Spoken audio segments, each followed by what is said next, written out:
So, how are you feeling? I'm doing pretty good. I have a slight pain in my liver, but all in all, I'm doing pretty good. That's good.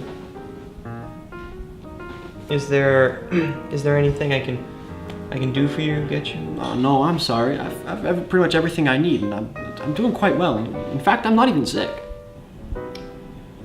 Well, there are other men that I should probably look at in the squadron. I'll come back tomorrow. Yes, do.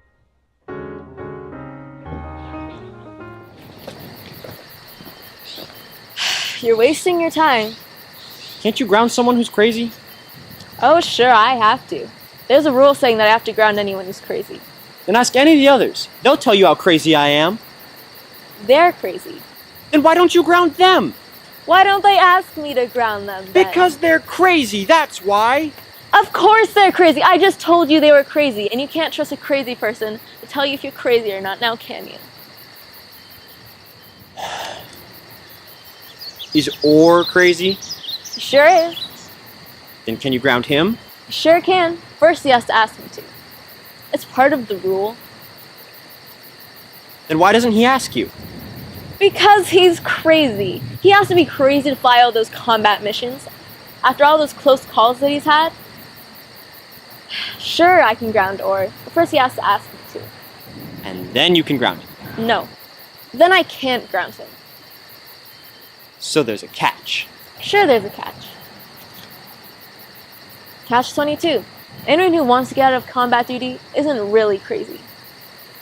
That's some catch. That catch 22. It's the best there is. Picture my liver. There is nothing wrong with your liver. Shows how much you know. Think you got troubles? What about me? I was taken away from my prosperous business back home. It was a godsend. All the doctors had soon been taken away to join the service. Things couldn't have been better. And then look what happened. I had examined myself pretty thoroughly and discovered I was unfit for military service. You'd think my word would be enough, wouldn't you, since I was a doctor in good standing with the County Medical Society? But no, it wasn't. And they sent this guy around just to make sure I really did have one leg amputated at the hip and was helplessly bedridden with incurable rheumatoid arthritis. Hey, old blood and guts! Naylee's girl is gone. Gone? Yeah, gone. Flushed right out into the street. The MPs busted the whole apartment up and drove those girls right out. Isn't that a laugh? What about the kid's sister? Flushed away. Flushed away with the rest of the broads. Right out into the street. But she's only a kid. She doesn't know anybody. What's gonna happen to her?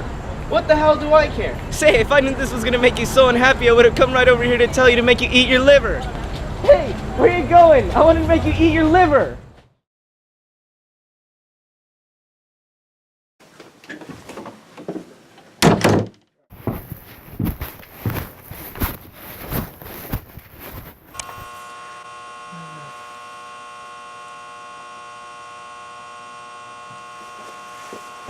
Make yourself comfortable, Chaplain. We want you to relax. Everything's gonna be alright, Chaplain. You've got nothing to be afraid of if you're not guilty. You're not guilty of anything, are you? Write your name for us, will you? In your own handwriting.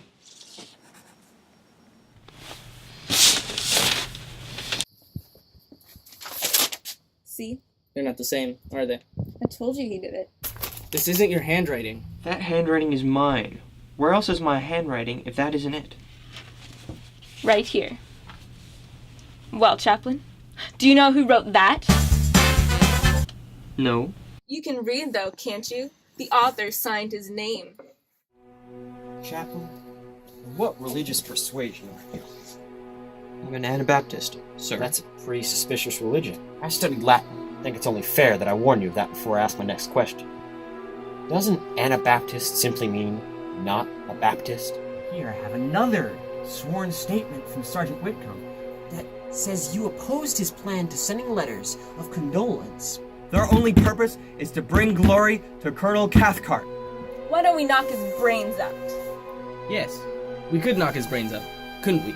He's only an Anabaptist. Chaplain, we charge you formally with taking capricious and unlicensed liberties in censoring the letters of officers and enlisted men. Are you guilty or innocent? Innocent, sir. Guilty. Guilty. Guilty it is then. He's all yours, Colonel.